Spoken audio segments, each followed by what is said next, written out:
Harvard Defense. The Harvard Defense. The Harvard Defense. The Harvard Defense. The Harvard Defense. The Harvard Defense. 1, 2, 3. Congratulations. You brought the biggest deal to the table. Give him a round of applause. Thank you very much. Thank you very much. Thank you. I don't know how to do that. And we're going to pay you. Oh! Thank you. Hello, my name is Les Brown. I want to introduce you to Perfect Penny. It's a book that's been written by my daughter, Serena Travis. And what's so exciting about it is that it helped young people to increase their sense of self-esteem. Now, these glasses, this has been created by my son, John Leslie. Now, these aren't just regular glasses. These glasses change how you see life because on the side, there's like a computer chip that has hours of motivational material in there. And so when you wear these glasses and when you purchase them, the information goes to your phone. Isn't that exciting? But here's something else. Helping our young children develop a positive sense of self is what Perfect Penny is all about. Most people don't know that the suicide rate among young people has begun to increase. And I think the reason is everything gets through the eyes and through the ears. Perfect Penny provides positive messages through the eyes and through the ears. Something you can share with your child, reading to your child, allowing your child to read it to you, but it's a coupling experience where the children and the parents work together. Something I highly recommend. Perfect Penny, it's powerful. You have something special. You have greatness within you, and Perfect Penny will bring out the greatness in your children. That's my story, and I'm sticking to it. Let the director handle this. Action! I'm behind the camera. And 1 million youth in the park! Great. The Harvard. Hey, what's up? It's your boy Lucky Dollars right here live in front of Tommy T's, man, and I have with me. Hashtag Harvard Effect, John Leslie Brown right here. We got one of the top comedians in the world coming out the gate, live at Tommy T's. He gonna represent, let him know what you're doing, let him know about the special, family. Hey, man, I'm here tonight with Dion Cole, but April 6th, man, April 6th, come to Tommy T's Thursday night. It's your boy Lucky Dollars, man. Come check me out. The Harvard Effect, baby. Yes, indeed. And you see how we killing them with them frames, though. Oh, man, You see look how at we that. killing them with them frames. On the, Oh, sold out shows. Oh, what? They, Say what? They ain't ready. Oh, they ain't okay. ready. All right, man. Thank you. Appreciate you, fam. Get it.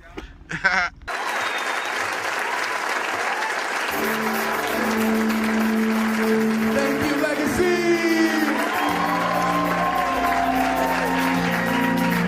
Torch. We almost home. Here it is. Y'all hear me good out there? Okay. Let the torch take you higher. We gotta carry the torch.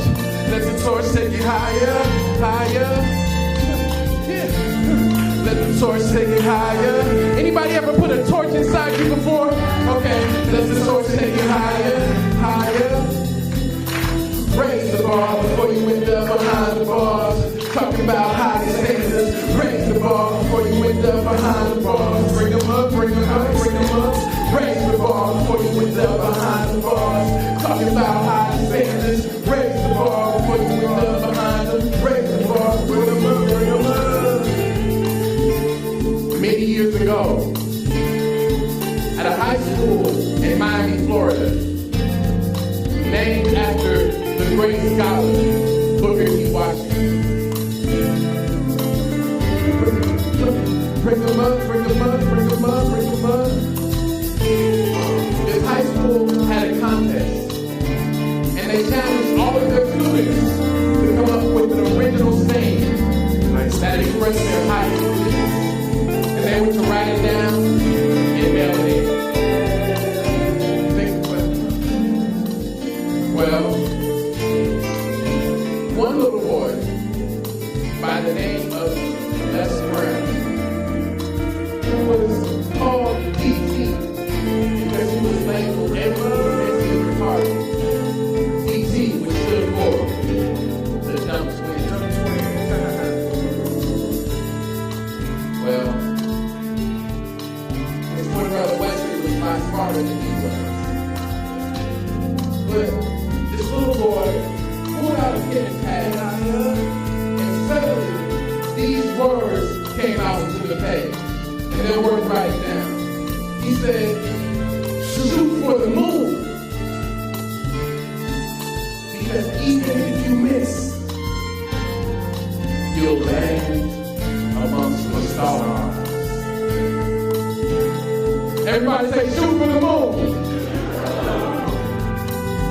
Think about it. Shoot for the moon. Because even if you miss, you'll land amongst the stars.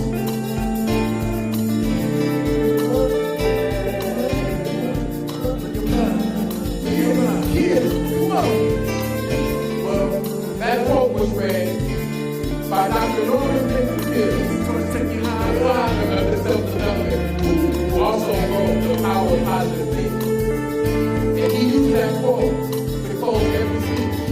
The quote that was written by my father, the Dr. Williams. Those words will live longer in the members of my family. But I have something important for the history books as well. And I want to say this as well. You can write this down. This is my quote. Yeah, I want to say, raise the bar before you end up behind the bars. Talking about higher standards. Raise the bar before you end up behind the bars. Talking about higher standards. Raise the bar before you end up behind the bars. Talking about higher standards. Raise the bar before you end up behind them. Raise the bar before you end up behind them. Legacy Full Circle. A new company that's raising the bar on educators behind the bar. Raising the bar on financial services. Raising the bar on how we do business and take care of the people that take care of our youth. Raise your hand if you're ready to raise the bar.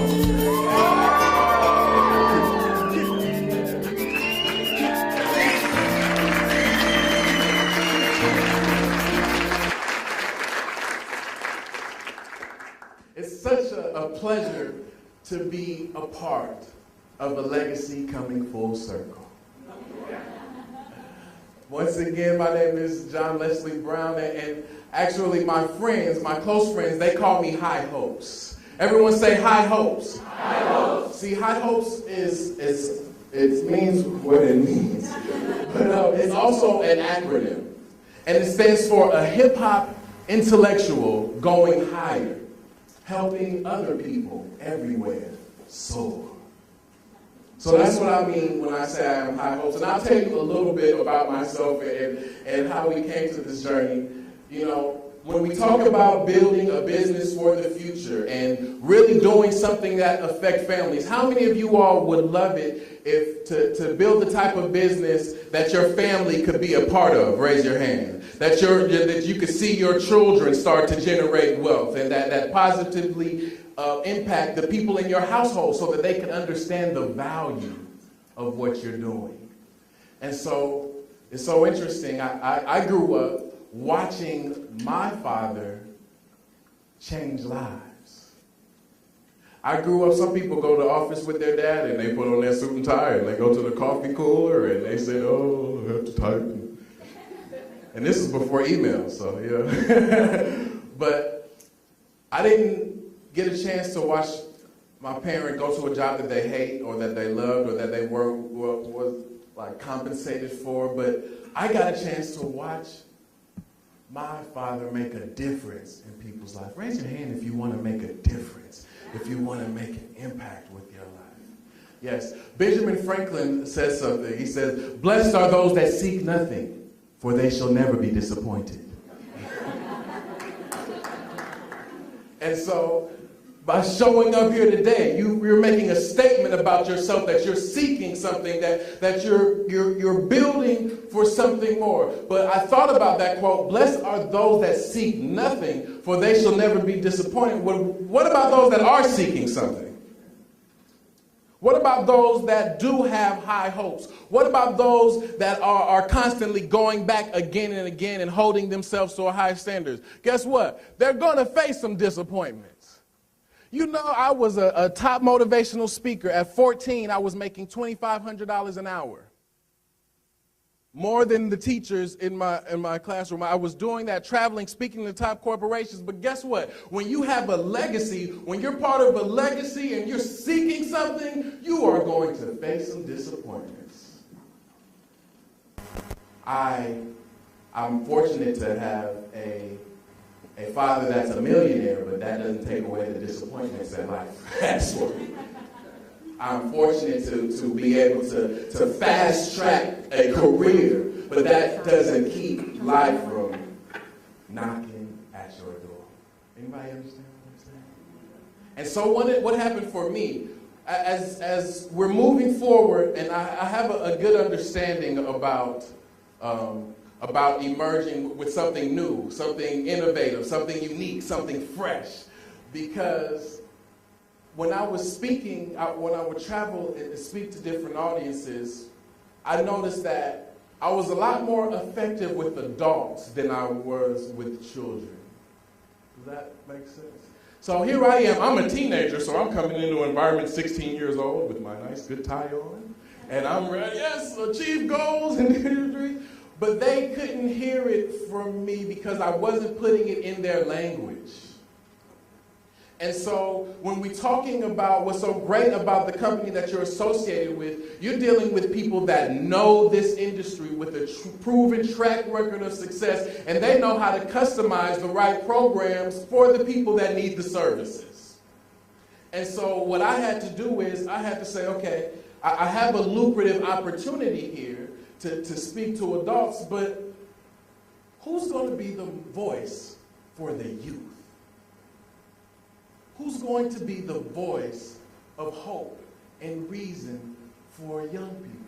And so I had to make a decision. I remember, growing up in my household was a very interesting thing. One of the things I talk about is how when I did poor in school, when I got poor grades, my dad put me on punishment before he saw my report card. Now, that's not funny. And I said, hold on, Dad, I've been checking the mail. I know you haven't seen my grades. What's happening? He said, I don't need to see your grades. I don't need to talk with your teachers. I can tell you're not doing well based on how you're using your downtime. That's what I said. Okay. So I had to figure out what he meant by that. He said downtime. He could have just said free time or time, but I had to figure that out because it was giving me away. So I went back to my room and I thought about it. And write this down. The reason why they call it downtime is because that's the time when most people engage in the activities that prevent them from going up in life. I'll repeat that. The reason why they call it downtime is because that's the time when most people engage in the activities that prevent them from going up in life.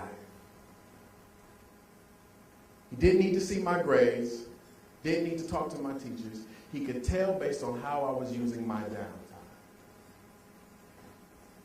How many of you all know people that should be in this room today? Raise your hand. Okay? That's what's so great about being in a room with seekers, with people that know how to utilize their downtime. Because you're engaged in the activities that's going to keep you up in life. So repeat after me. Say, maximize your downtime. Yes. Maximize. Yeah, you're going to have to repeat the yes. Maximize your downtime. That's one of the first things that I learned. And it was so interesting when I got put on punishment, we didn't have the traditional type of punishment in my household, no. There were no timeouts. No timeouts. He took away the keyboard from my computer so that I could only see my screensaver. He took away my telephone, took away my television. He put me on room arrest, which meant 2 meal breaks and 2 bathroom breaks. Then, on top of all that, he took the door off the hinges of my room and said, every time I walk by, you better be studying. Now, parents, don't get any ideas. But while I was in my room pretending to be studying, and then he has a sense of humor. So he would come to the door that's not there, and it's like, oh, no need to knock, young man. Okay, very well, I can see you're reading. You know? And while in this time, I was so committed to not doing my best. I was so committed to being a failure. And you might know people like that I would not even do my homework because that would prove him right, you know, that this punishment things work. So I would just read motivational books because that's what was in the house. And that's what I was interested in. And I came across a quote by Jim Rohn, and a great author and motivator from this industry that just passed away recently, and he was really the person that got me to recognize the power of my voice. While I was reading this book from Jim Rohn, I came across a quote, and it said, "Your life, my life, the lives of each and every one of us will serve as either a warning or an example." Your life, my life, the lives of each and every one of us will serve as either a warning or an example. It went on to say a warning of lack of drive and ambition, or an example of objectives clearly perceived and intensely pursued. Ladies and gentlemen, you're a part of Legacy Full Circle, an organization that's going to dominate the industry and provide the services that people need. Give yourselves a round of applause because you are an example. You get the chance to be the first examples of success. You get the chance to be the first examples of wealth. You get the chance to be the first examples of the type of attitude that it takes to be successful in these competitive times. But how to cooperate with other organizations like the Great Americas, like the companies that understand the vision, that understand the objectives that are clearly perceived, and that are willing to help you intensely pursue them. That's a privilege. That's an honor. That's a gift. And so, as a teenager, at 19, I had to make a decision. What am I going to do to make a bigger difference? I was doing an engagement yesterday, and I was asked the question, what do most people mistake about success? What are some of the misconceptions about it? And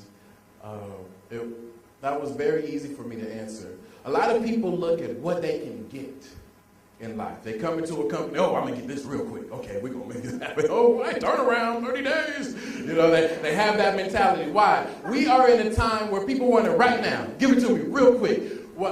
Because of something, it's a disease. It's not commonly talked about. It's not the swine flu or anything like that, but a lot of people catch it. It's a disease called instant gratification. See, it is my firm belief that instant gratification is the foundation for worthlessness. People that come into this organization, that sign up to be a new associate, if they come in here with their instant gratification cap on, best believe you want them out the door as soon as possible. You want people that appreciate, that understand the value in what? Delayed gratification. I was 19 years old, making more money than most adults that I know, using my voice to make a difference, but for some reason I knew that I could do more. Everyone say, I can do more. I can do more.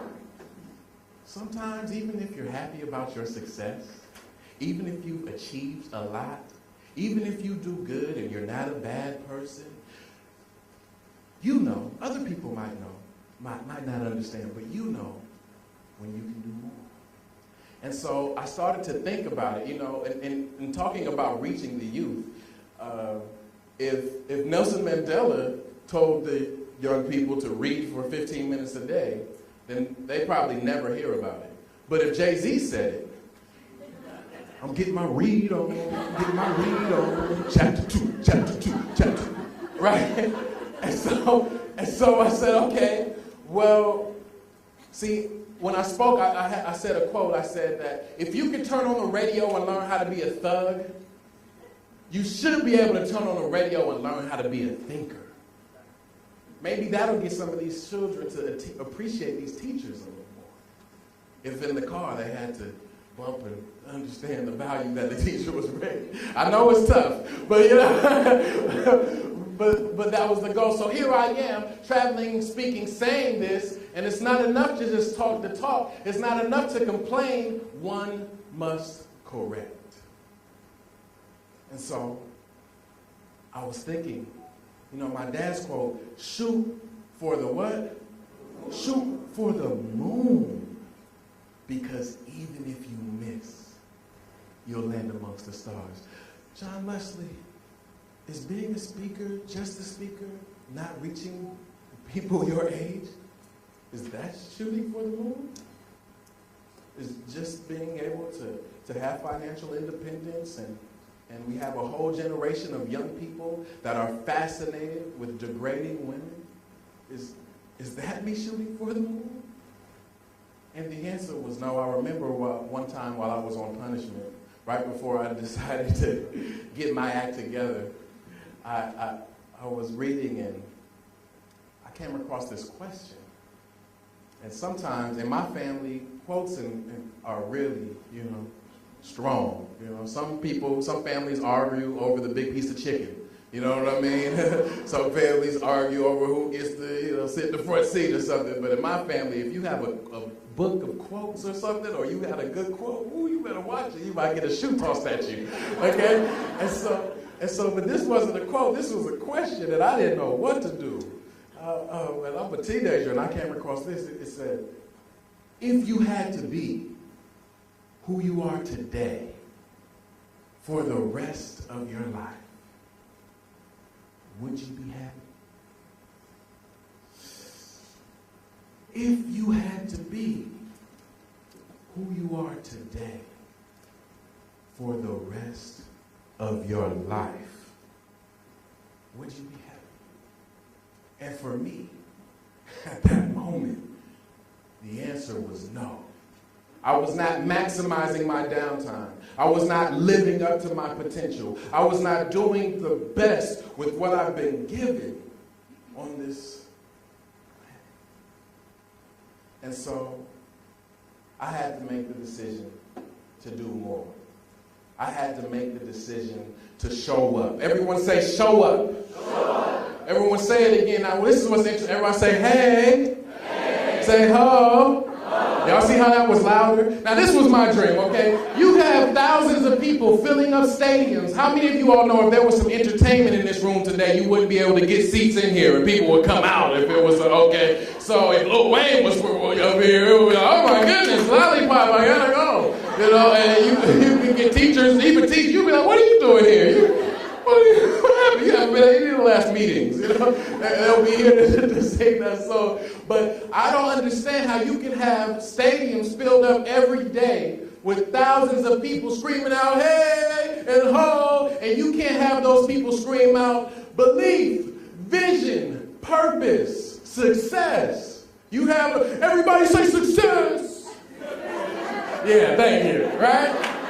Right? So my goal was to be that type to make such an impact that I could shift the dynamics on that.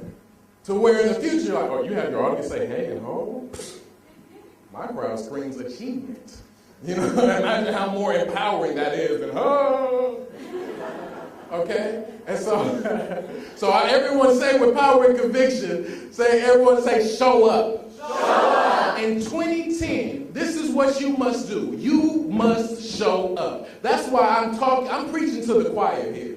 You made the decision to show up here today. And I commend you. A lot of people, there are services, products, activities, resources that many people don't take advantage of, even when they hear about it, even when it's promoted properly. Why? Because people have the nerve to want change and refuse to show up.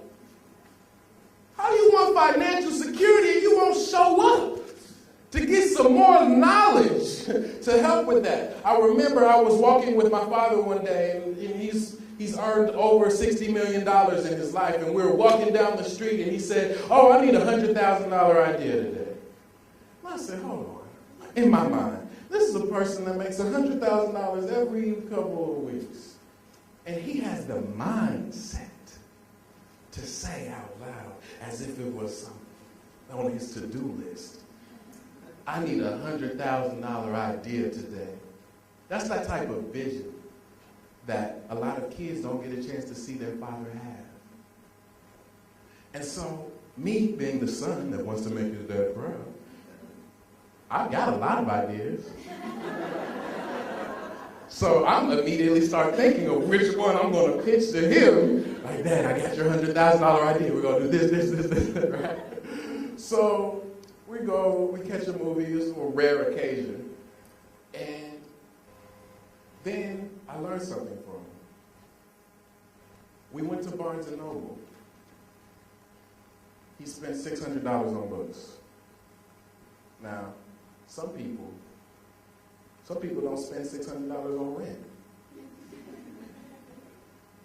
Okay? Roommates on it.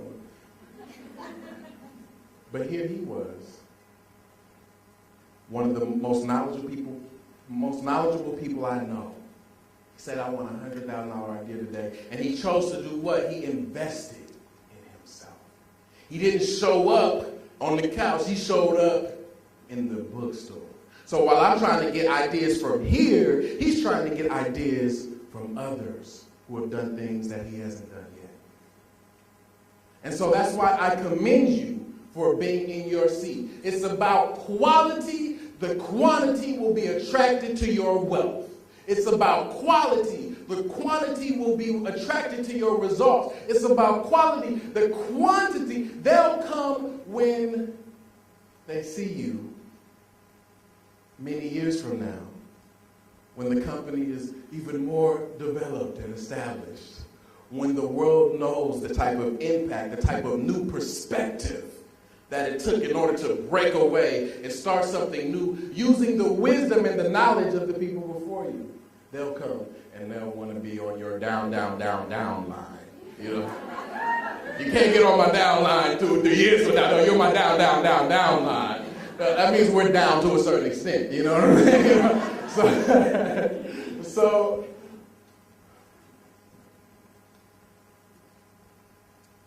we were asked a very important question by one of the speakers earlier, Louis. And I'll give him another round of applause and all the other speakers that came up. He said, he asked us to ask ourselves, why are we in business? I believe. Why are we in business? Not just this business, but why are we in business, period? And I had to make a decision. Am I just in business to please my father? Am I just in business to make money? Am I just in business to help those who have more? Or am I in business for something else? Let me tell you why I'm in business, because I asked myself that question after you asked me. I'm in business to plant seeds of hope.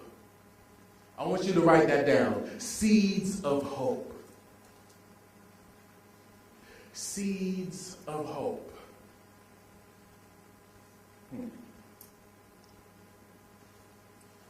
The reason why showing up is so important is because you gotta get started. You got to take that first step. There's a quote that says, you don't have to be great to get started, but you got to get started to be great. And so that seed of hope, because I grew up as the seed of someone that was spreading hope and positive energy and love and tools to help people overcome, I came from that tree. And I had to find my own way. I had to go through something else. And what's so interesting about a seed is very small. My favorite book says if you just have mustard seed faith, that you could achieve incredible things. But the interesting about a seed is very small and it's very delicate. It's very fragile and brittle. But if you think about what it has to break through, the dirt and the rocks and that it has to break through in order to be successful, I want you to know right here, you are the seeds of hope for teachers all over the world. For educators all over the world, for people. There are people in a room right now not knowing what to do with this problem, with this crisis, and they're waiting for your call. Why? Well, when the seed is growing and as it comes out, it's so interesting. They have a tree in the Far East. My dad talks about it. It's called the bamboo tree. Any of you familiar with the bamboo tree? Yes. And so, as you all know, the bamboo tree, you plant it and you have to water it every day for 5 years. Okay, y'all, no, I'm gonna run that back. No. Some people don't even brush their teeth every day. You know what I'm saying? Hold on. You have to water this plant every day for 5 years. And for 5 years, 2 years, 3 years, nothing comes out of the ground. The 5th year, the bamboo tree grows more in that year than most trees ever grow in their lifetime. And so, what does that teach us? Everyone say it like it's a good word. Say it like it's cool. Everyone say patience. There are some people that saw the opportunity of this business, that had the skills and the resources and the talent to expand their business, to create wealth, not just for them, but for their family with a product and service that's not hurting other people. But because they didn't have that seed of hope, they let their bamboo tree die in the ground. They let that vision die, and they went off to something else and probably had the same attitude. And so I had to make a decision. That's why I understand what you all are going through. I had to make the decision of what was I going to do? Was I going to just let the radio remain how it is? Am I going to wait for another positive artist to come out? Oh, I'll wait. Someone will do it. Common will do it. Yeah. No, Kanye will do it. Yeah. No. This is for you to do.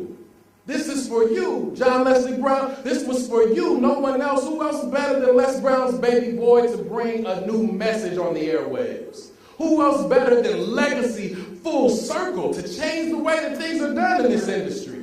To build a community. I was listening to the speakers up here say the names of people in the organization. You guys are in on the beginning level. You better be happy that people even know your name. Most of these companies, people signing up, the people at the top levels, they don't know their name, don't care. You're number 126. Okay? And so this is a family. This is a community. This is a movement. Raise your hand if you feel like you're part of this movement. Do we have any new guests here? Any guests that were invited that aren't actually associated? Are there any people here? No? If so, okay, we got a couple people in the back. I just want to just keep on reinforcing what a rare breed that you all have in your leadership. People that keep their word. People that listen and take time to really help. And so, always show up when you can have some seeds of hope planted in you. All of these conferences, all of the workshops, all of the tools and resources that AIG talked about that offer, make sure that you get those seeds of hope in you. Why? Well, whenever you plant some seeds, you plant seeds of hope. Everything isn't going to stick.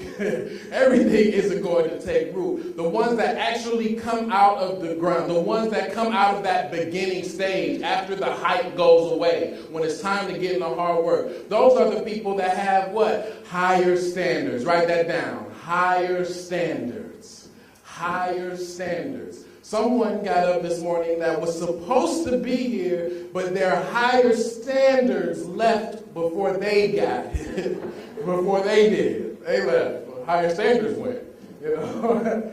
and why? See, the ones that break through, the ones that have the higher standards, you realize in order to see the light, you've got to be the light. In order to really break through to a whole nother level when all these different companies are trying to get to the top and to establish new brand, the people that are in this organization have to have higher standards. And so, what does it mean to have higher standards? You know, that sounds good, and definitely those that have higher standards maximize their downtime. And this is something too. When you have higher standards, when you maximize your downtime, remember this. You must be more dedicated to your destiny than you are to your distractions. In order for us to make it, in order for 5-10 years from now, for me to be coming back and speaking at a national conference in the Georgia Dome somewhere or at the Staples Center, and look out at some of these faces, you guys will probably be backstage with me hanging out, you know, but in order to do that, we've got to be more dedicated to that destiny than we are to these distractions. Does that make sense? How many of you all know people that are dedicated to the distraction? Any latest study that feeds into the distraction they want to tell you about? Did you know there's a distraction on CNN and a distraction on Fox? Did you know that they got a new MP3 called Distraction? I want to let you hear to it. They've got the distraction fully researched out. They got all the elements. They can email you links on all the conspiracy theories. But when it comes time to have some higher standards, to keep your vision focused on what you're really about, then that muscle weakens. And this is what I think.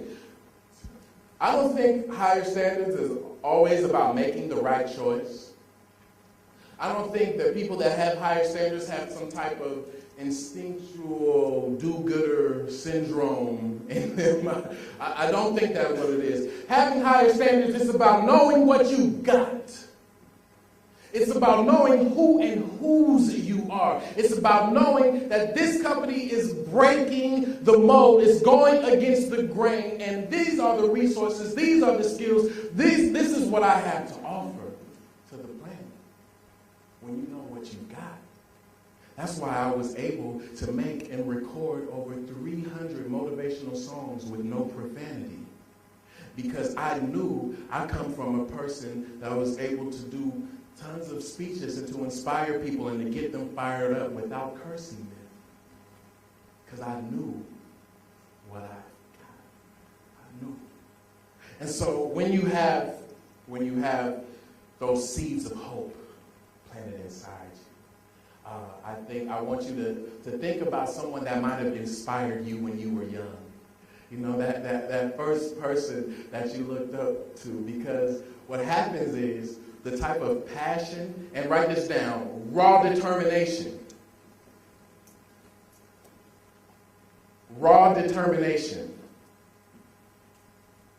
In order to make it in this new economy, in this new marketplace, it's going to take definitely some skill. It's going to take people that know what they're doing. It's going to take effective leadership. You've got that covered. You've got the tough stuff out of the way. But also the tough part is going to be in you having that raw determination. You see, it's so interesting. I asked the question, how did this company get started? And I heard a little bit of the backstory, if you all only knew my life, you would say, wow, I need to be on the board or something.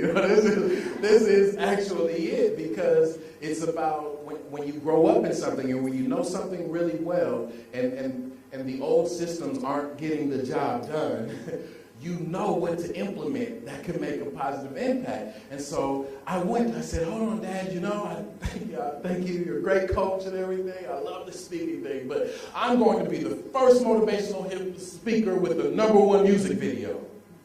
I'm going to be the first motivational speaker with the #1 music video. Isn't that great, Dad? We're going to get these young people motivated too. What did he think?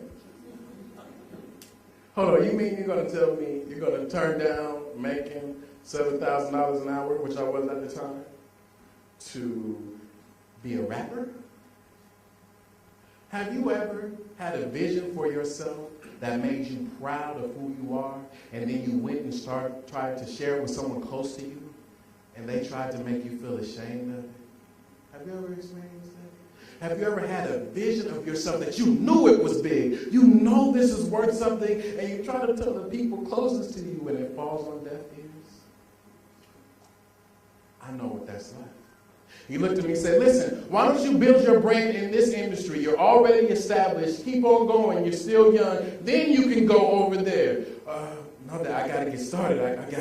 I got to be skillful. These people are in the studio working every day, and they're pushing film. How am I going to waste any time? Okay, no, but it's too crowded over there. Everybody's trying to be an entertainer. Forget about it. You don't know how hard it is, or maybe you do, to have the person that teaches people how to live dreams tell you that you can't have yours. Travel around the world. You can live your dream. It's possible. Not you, son. And that hurt. It created doubt. It created the type of, I used to believe in myself, but wow, can I actually do this? You ever get in a business and you started off looking good and real promising, and then after you go out for a couple weeks and try to recruit some people, you say, can I actually do this? Maybe I'm not qualified. It would be so much easier just to work for someone else, to tell me what to do, even though I'm not fully being utilized. It would be so much easier to use that small percentage of myself rather than have to challenge myself every day to keep these seeds of hope alive inside of me that no one cares about or wants to hear just because I've got some high standards. It would be so much easier. Ladies and gentlemen, I've got a message for you. That's true. It would have been a lot easier for a lot of people to not achieve greatness and to accomplish their goals. But the rewards are incredible. The rewards are incredible. And so as you constantly look at and nurture your seeds of hope, and when you know what you've got, when you know that the gifts that are inside you, there's a quote that says, within you are gifts, which properly grasped and directed will set you before the elect of the earth, the doers, the thinkers, the dreamers among men. It lies with you and you only, and it is a part of your neglected heritage. So you've inherited some brilliance, you've inherited different talents and gifts, and when you have higher standards, you're ready for your inheritance. You're not letting anybody take it away. And we move to the next thing. Everyone say opportunity. Opportunity. Right, you got to develop an opportunity mindset. Opportunity mindset.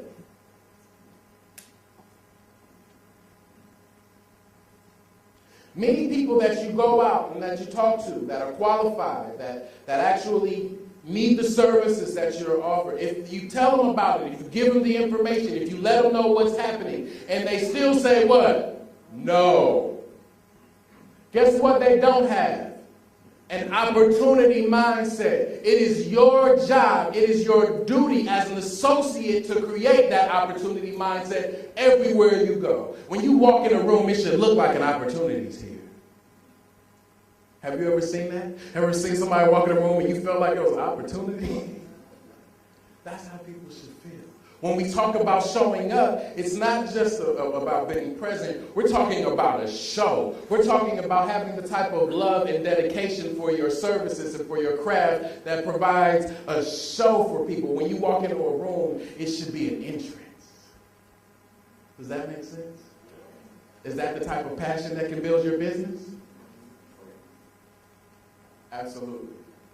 And so one of the things that when we talk about opportunity mindset, and for those people that are interested in having rapid success, effective communication skills are very important.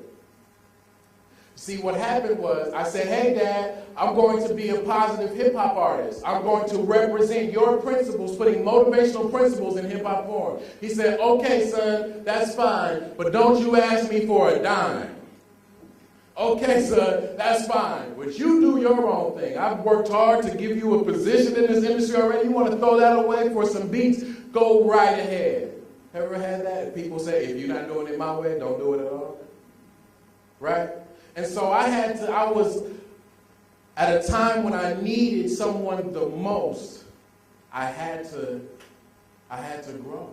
I had to find a new way. I had to keep my own seeds of hope. I had to have my own higher standards, and I had to keep an opportunity mindset. And so with that, because I developed my communication skills, I was able to make it happen in new ways. I actually, while working on my album, I started an inner city youth program that was funded through UCLA, entitled the For Real Hop Institute, which stood for the For Real History and Hopes of Our People. And young people were able to use studio equipment and record albums and perform in Hollywood. The battery, yes, the battery is strong. But can you all still hear me? Yes. Okay, all right. Everybody say hey. Hey. Everybody say battery. Battery.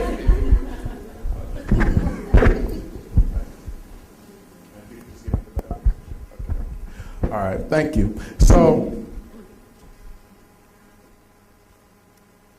I was able to find a new ways in these new times where we got a lot of people that have to do a new thing with their life. And with something, I learned something. I'm sorry, okay. While doing this, I learned something, and while working with inner city youth, and then I went, and there was an organization called ARC.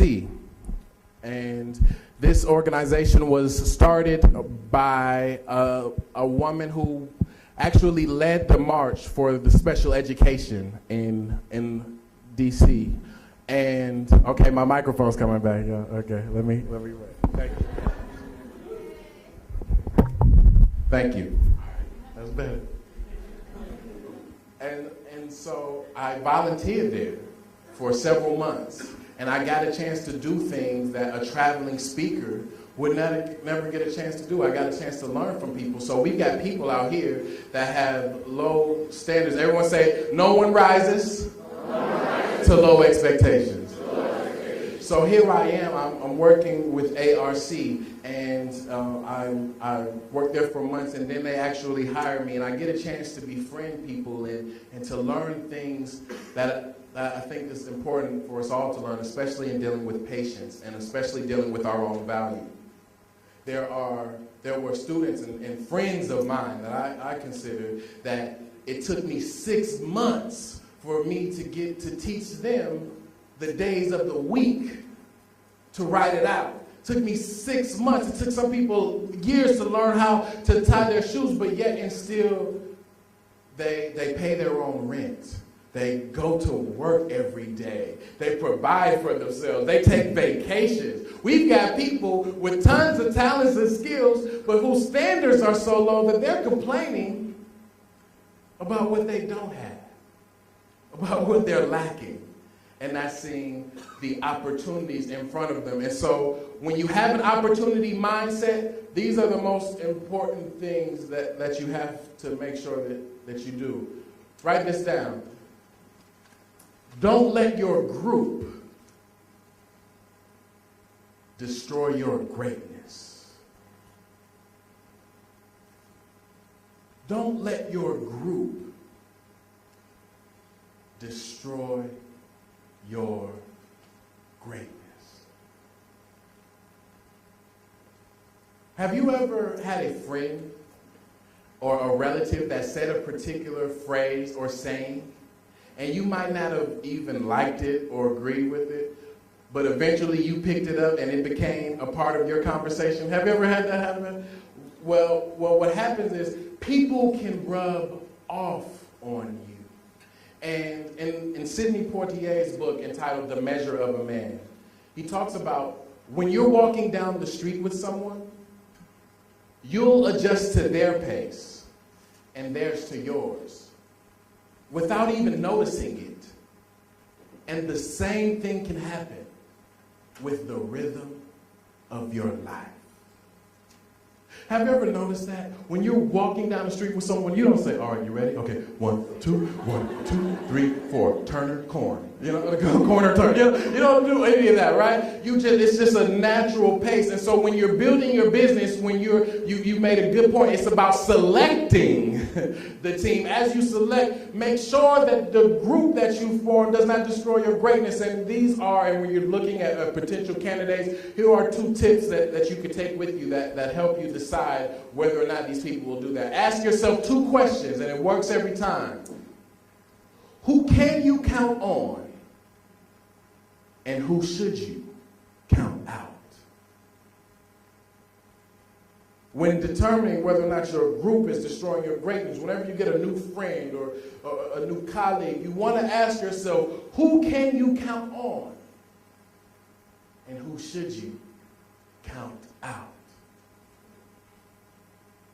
There's a quote that says, some people can breathe off of the oxygen of your attention. And they don't need to be. And so I had to stop, because when I said, okay, I'm going to be an artist, all the people that saw me as a speaker, they weren't in support. That you can't do that. Okay? It was too big. They looked at the names in the marketplace that were strong, the brands that were stronger, the established people that have been there for years, and they didn't see any possibility of my seed of hope of being able to not just speak in corporations, but to speak to our youth. They didn't see that breaking through. They didn't know my standards were so high that I was willing to give up engagements, to stop making money, so I could write this down. Impact drives income. That's the first lesson that I got from my dad. Impact drives income. And so you might have been a part of different businesses before. You might have seen other great opportunities and taken advantage of them. But you always want to stick with a company that's making impact. Am I right? Because the payoff is going to come in more ways than one. It was so interesting. As a child, when I was 10 years old, my father had a nationally syndicated television show. And he was also married to a famous singer, Miss Gladys Knight. And so I grew up where at one point, my dad was the famous person when we went out, but after he got with Miss Gladys Knight, people were coming up, oh, they want my dad's autograph. No, they're going to her. You know, and I learned something. While we were at dinners and people would interrupt us, which as a kid you hated, you know, people would come up to Miss Knight, to Mama G, they would say, hey, we love that song, Midnight Train to Georgia. Ooh, can you sing it? Midnight, you know, oh, can you sign my shirt? Or, you know, can you sign my napkin? But that would be the people in the restaurant would come up and say that. But then, one time, the owner of the restaurant came to my dad and said, hey, thank you, Les Brown. You changed my life.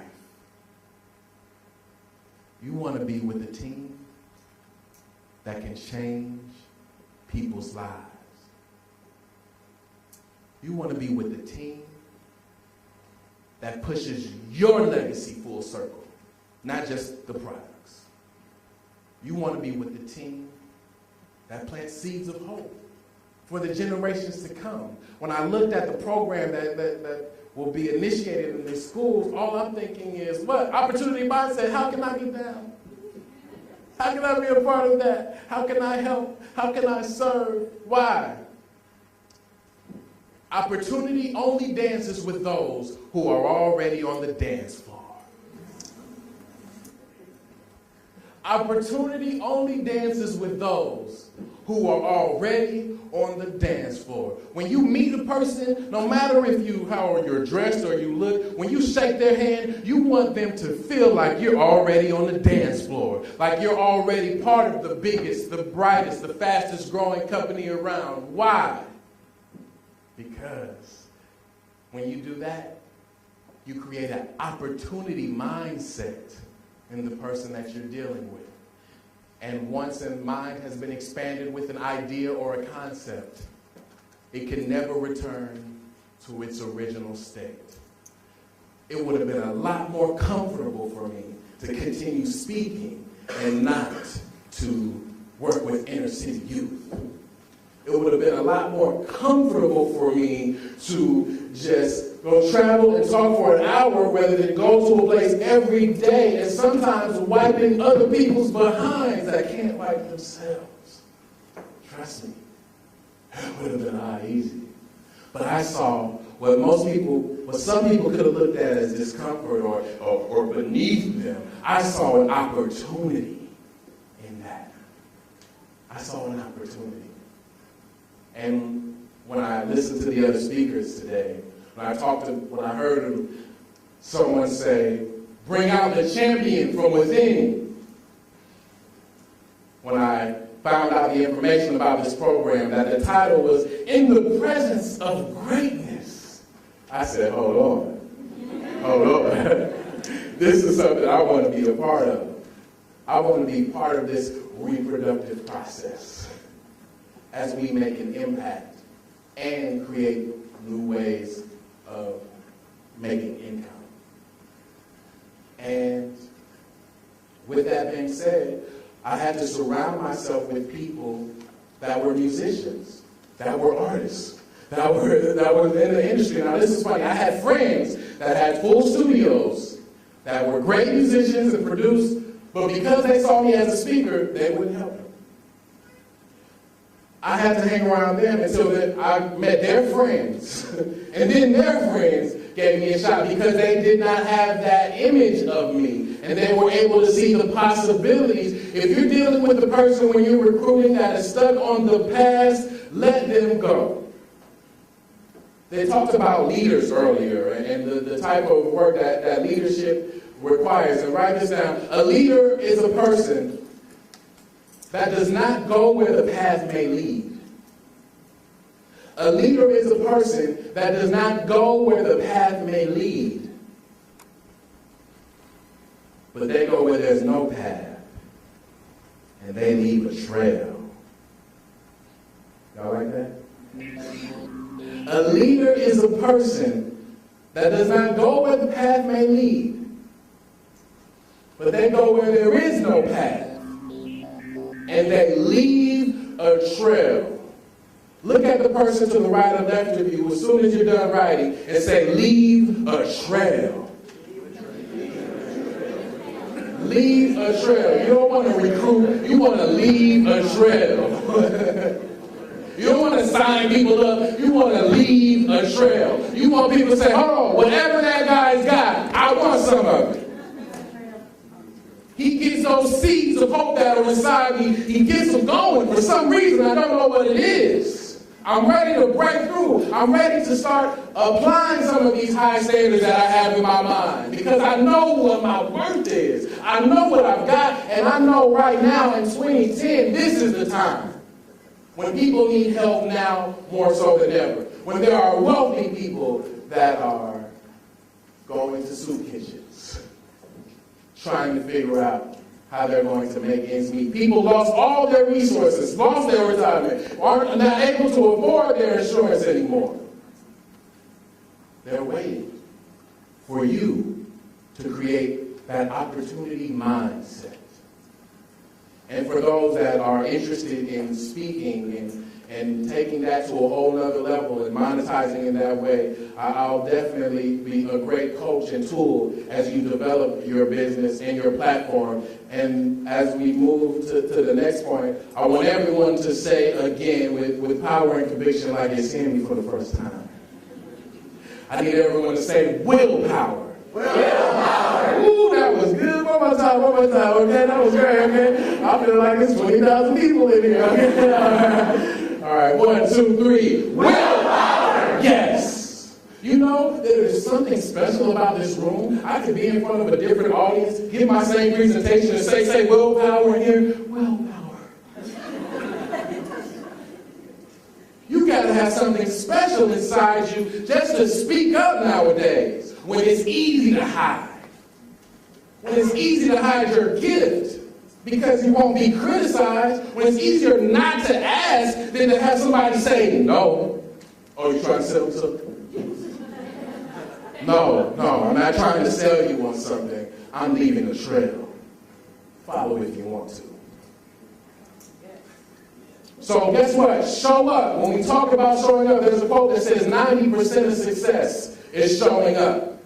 90% of success is showing up. Just being present. Just being there. There was a new organization called CEO Space that I had the opportunity to go and to be a part of. And my dad told my brothers and sisters about it, but he didn't tell me, So guess what? I showed up anyway. I showed up. And now they're talking about making me a national sales manager and traveling or speaking on their behalf. Why? Because I showed up. And so, as you show up, I want you to remember, 90% of success is showing up, but this is that other 10%. You got to keep on fertilizing, keep those seeds of hope inside you. Don't let anything take it away. You got to maintain those higher standards that will set you apart in life. They say it's lonely at the top, but you eat better. When you meet people as you're recruiting and building your business, your job is not to pitch anything. Your job is to create an opportunity mindset. So that they see the opportunity in their relationship with you, and that will give them the vision of the relationship with this legacy. And it takes a lot of willpower. It takes a lot of willpower. It takes a lot of tenacity in order to be successful today. When I was 14 and 12 or 13, I had to memorize certain pieces. And because my dad was programming me for success. And the first piece that I had to memorize was this piece that I'm about to share with you. And in closing, I just want you to know that I look forward to watching your business come full circle. I know what it's like to spread your wings. I know what it's like to go against the grain. I know what it's like to get rejected from the same people that taught you what acceptance was. But there's something about willpower that overcomes everything. I want you to imagine a 13, 14-year-old being forced to memorize these words. And I want you to apply them to your life. In the book entitled The Secret of the Ages by Robert Collier, it says this about willpower. The human will, that force unseen, the offspring of a deathless soul, can hew a way into any goal.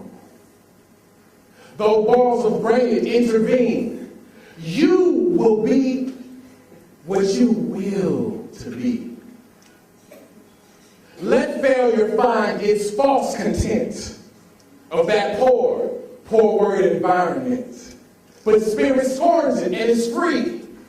It masters time and it conquers space.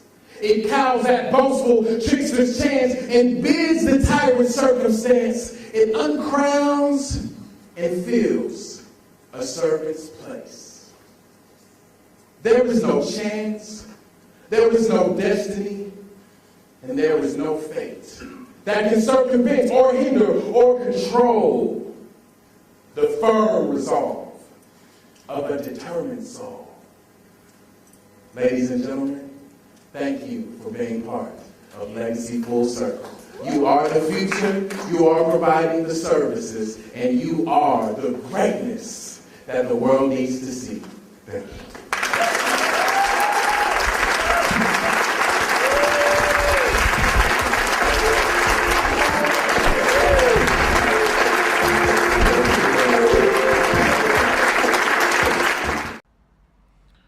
John Leslie Brown here.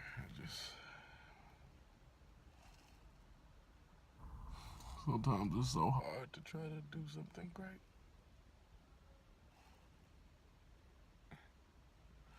I want you to know that greatness cries too. Greatness cries.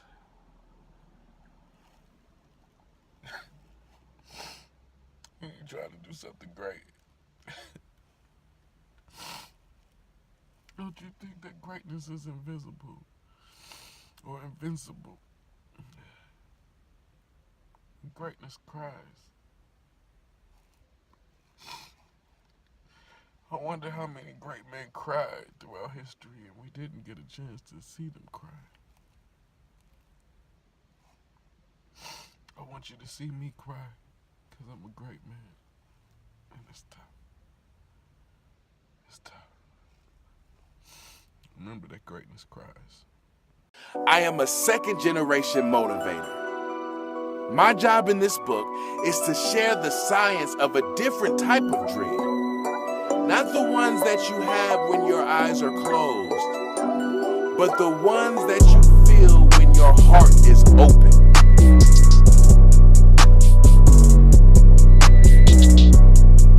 Did you know that the person who Harvard University is named after was a man who died at the early age of 31? New College, or College at the New Town, was established over 100 years before the American Revolution in 1636. 3 years later, the son of a butcher, whose family had been mostly wiped out by the plague, died of tuberculosis.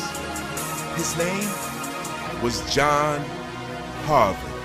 I grew up on Asa Hilliard. I grew up on Wade Nobles. I grew up on, like, my legs lock up in the front, you know, I grew up on. What is that? You know, and the legs like stuck like turtle. Yeah, Howard Thurman.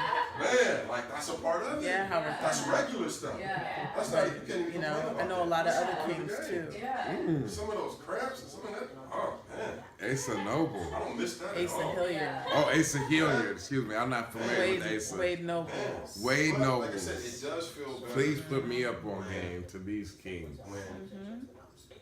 That's very Does make it interesting. better when you put in a certain amount of work and you come across somebody on the field or on the court that hasn't put in as much work. And who's the most powerful, humble female leader you know?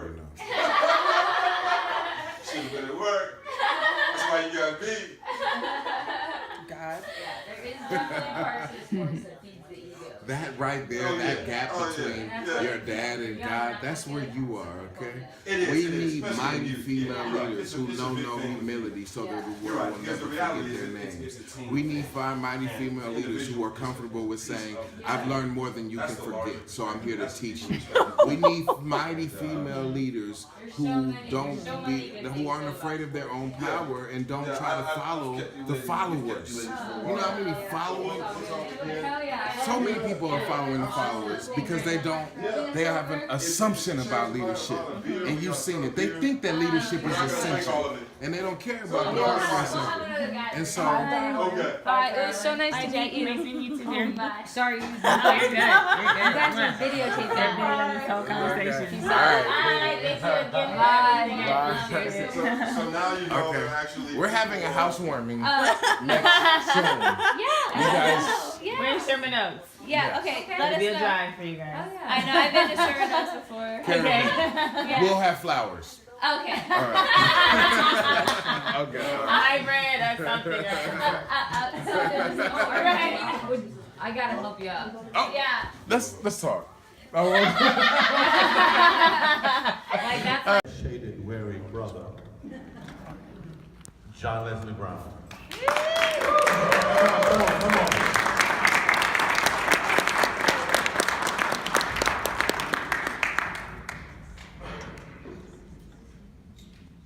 It's your time.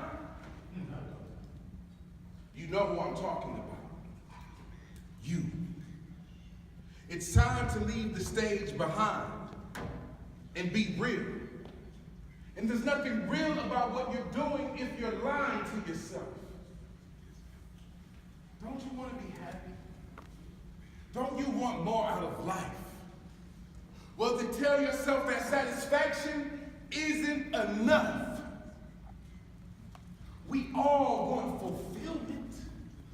It's not a question of whether or not it's possible. Conquering is part of your description. It is in your nature. The will to overcome and produce was designed to be a part of your genetic makeup. Wake up, wake up, wake up. What is it that you're doing? What made you stop pursuing? Sure, it's hard and it takes time. Sure, you might lose comfort and sleep. Sure, it might be frightening. But so what? If that's all you've got to be truly filled, full. No more self-doubt. No more self-destruction. Just self-discipline and self-development. If you consider yourself a child of God, then start showing some of your father's traits. Just do it, and don't stop working until your life has meaning. With power and conviction, I need you to bring your energy up like Beyonce was on the stage. Everybody say, it's my time now. It's my time. It's my time now. It's my time now. It's my time to earn a fortune. It's my time to earn a fortune. It's my time to laugh all the way to the bank. It's my time to laugh all the way to the bank. It's my time to invest in the future. It's my time to invest in the future. You're not saying it like you mean it. Say, it's my time to invest in the future. It's my time to invest in the future. The marketplace needs what I have. The marketplace needs what I have. Write this down. When you're great at your job, your customers will beg you to sell to them. Miss, I need you to write this down. Get a pen, borrow one from your neighbor. While you were sitting in that seat, I've made over $7,000. What are you doing? Not writing this down. What did I say? Somebody read what's on that paper? What did I say? What did I just ask you to write down? Great at your job. Your customers will thank you so. Raise your hand if you know that it's tough to sell something to somebody. Raise your hand. If you tried to sell to somebody and you rejected yourself before the customer did because you're just sick and tired of selling people. Maybe you don't get, there used to be this thing called telemarketers, and they used to call the house, and then their job was to sell you and you didn't know them. Do you know what that, anybody know what that's like? I did that one time. I said, what do regular people do to have a job? See, because when you make $2,500 an hour as a teenager, it's hard to go to a 9 to 5. Do you understand? But it's also even harder to find customers that are qualified to pay you what you're worth. And so what I had to do was to create enough marketplace value. 3 words, marketplace value. Say them with me. Marketplace value. Again, marketplace value. See, I had to create enough marketplace value, not imagination value. Not dream in my head it's gonna be value, so give me all the money that you work so hard for because I got a good idea. No, marketplace value. Those are numbers, those are dollars, those are cents, those are people with blue eyes that have feel better or brown eyes that are doing more. Those are real people that I can actually touch. I had to create some marketplace value in order to create an environment where people would come up to my table and beg for my red glasses. Come up and start taking these red glasses off the table. Excuse me, come back with those. Why? Because I understand my marketplace. And in order to get into somebody's head, first you have to get on there. In order for me to teach people how to create generational wealth, I have to start off with something that's simple. See, if your mom didn't, if you're not a trust fund baby, if you don't know, if your parents pass away and you don't know what their will is in, if you're trying to worry about how to pay for funeral costs, and you don't know what generational wealth is, you understand red glasses. But there was a teenage boy, he wanted the red glasses and nothing else. He doesn't want my book, he doesn't want my coaching, he doesn't want my mentorship. All he cares about is going into school with these red glasses. He was interested after he started talking about it. Look at him, standing up for himself. Yay. Thank you very much. Give him a round of applause. Now, guess what? He's already got black glasses on his face, and they're prescription from a doctor. Those cost hundreds of dollars. I don't wear prescription glasses. But this is my wealth magnet. Everybody say wealth magnet. Wealth magnet. When you go to CEO Space, I'm telling you, everything I learned from Bernie Dorman. He taught me that in order to get someone to invest in me, I had to develop a capital plan, and I had to have in that capital plan a money magnet. Everybody say a money magnet. Money magnet. A money magnet means that you around somebody that's going in their pocket to hand you their money, baby. Excuse me, Mom, why would somebody go in their pocket and hand you money? In the book, Average is Over. Everybody say average is over. Average is over. In the book, Average is Over, it talks about the three things that are scarce in a global economy. And the three things that are not scarce.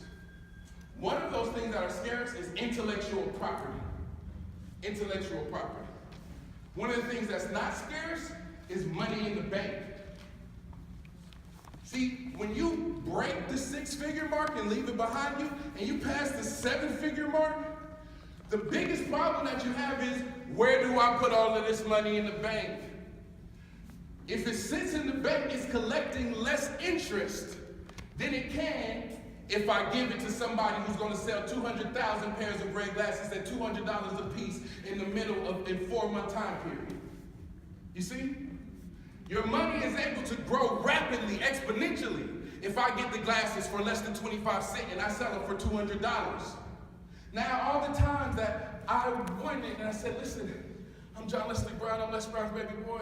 We made over $100 million in the personal growth movement, and I'm going to change the world. Okay, great.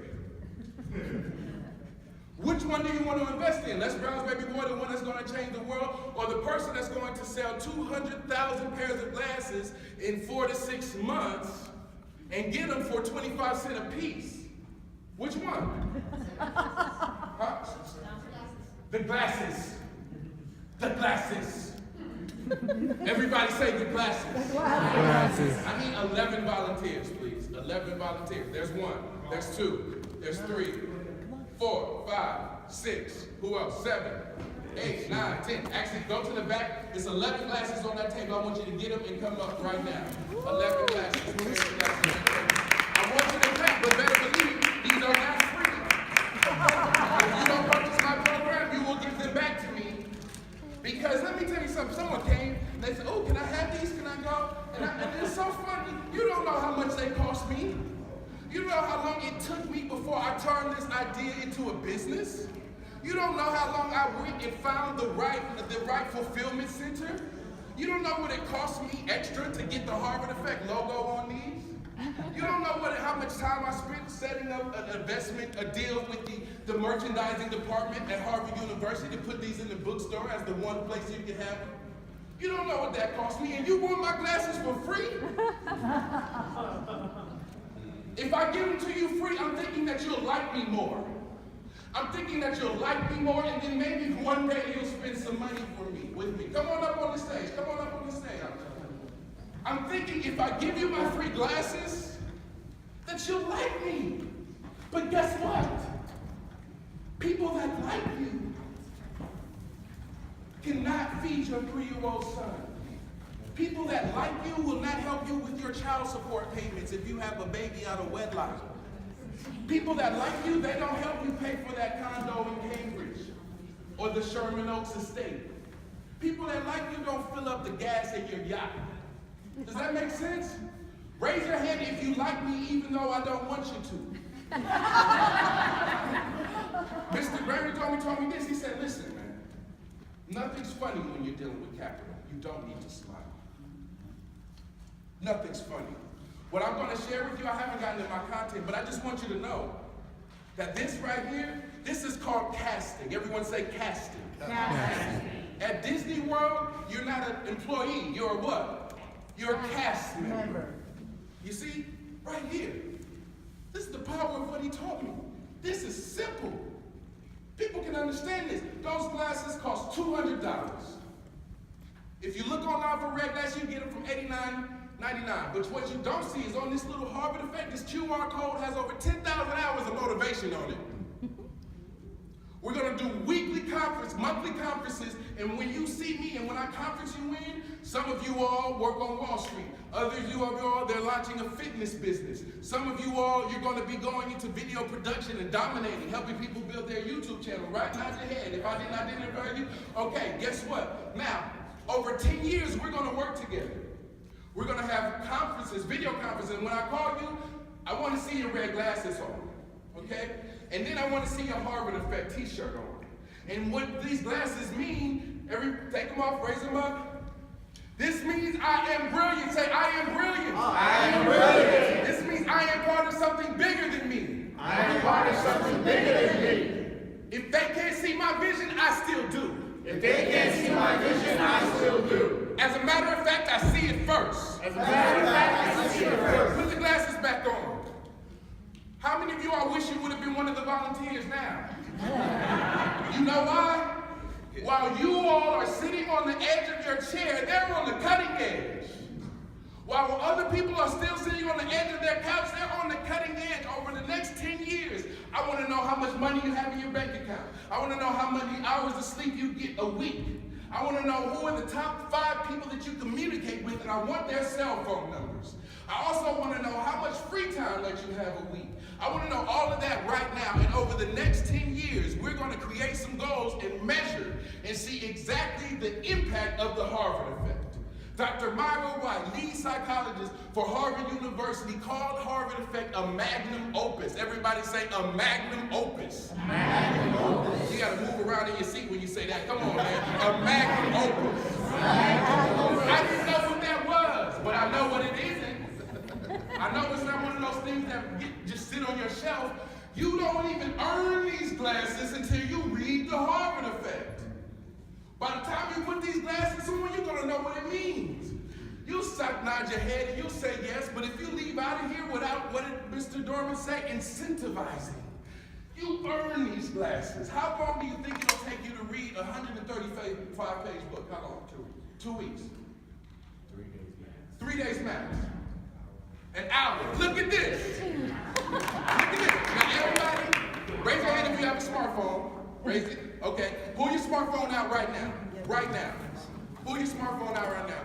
I want you to go to your message box, because you got to do this to follow my program. Go to your message box and text 63975. That's the number that you're going to be texting to. Okay? Look at somebody's up here doing it too. They're serious. Remember, there's no traffic on the extra mile. And so what I'm doing, just to be clear, without a business card, you all are opting into my database. Okay? So when you text 63975 and in your message, text the word Harvard. Harvard. Give the number again. 63975. I'm going to look at my phone. Okay. All right. Go ahead. They want to go get their phone. Go ahead. 63975. And then you text the word Harvard. Raise your hand if you've already done it and you got a message back. Great. Click on that link. It'll take you directly to harvardeffect.com. Well, it'll take you to Amazon, where you can buy Harvard Effect for $5.99. Now, if you can't invest $5.99 in me right now, this second, before I get off the stage, you're not hurting my feelings, but I don't want you as a customer. I don't need customers that can invest $6 in themselves on the spot.